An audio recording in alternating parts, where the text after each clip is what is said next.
সুপ্রিয় দর্শক, ছোট্ট একটি খবর, তবে গুরুত্ব অনেক বেশি। সেটি হচ্ছে, আপনারা জানেন যে বাংলাদেশের একটি দেশের সম্মান নিহিত থাকে তার পাসপোর্টের ভারত্বর উপর। ভারত্ব বলতে যেটা বোঝায় সেটা হচ্ছে পাসপোর্টে বিভিন্ন বহির্বিশ্বে গ্রহণযোগ্যতা। আমরা কি আসলে বিভিন্ন বহির্বিশ্বে বর্তমানে পাসপোর্টের গ্রহণযোগ্যতা অনেকটাই হারাতে বসেছি কিনা? শ্রীলঙ্কার মতো রাষ্ট্র বলছে কঠোর হচ্ছে শ্রীলঙ্কাও ভিসা। কেন, মানে কি আমাদের পাসপোর্টটা এত দুর্বল হয়ে যাচ্ছে? কি হচ্ছে? কঠোর হলো শ্রীলঙ্কা।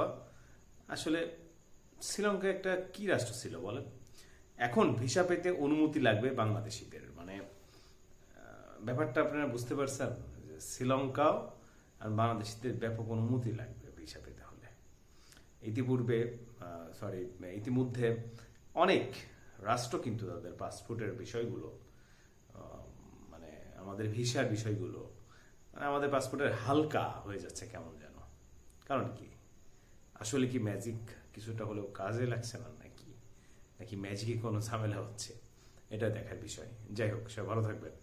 দেখা যাক, সামনে অনেক কিছু আসলে দেখার বাকি রয়েছে। আল্লাহ হাফেজ সবাইকে। আসসালামু আলাইকুম।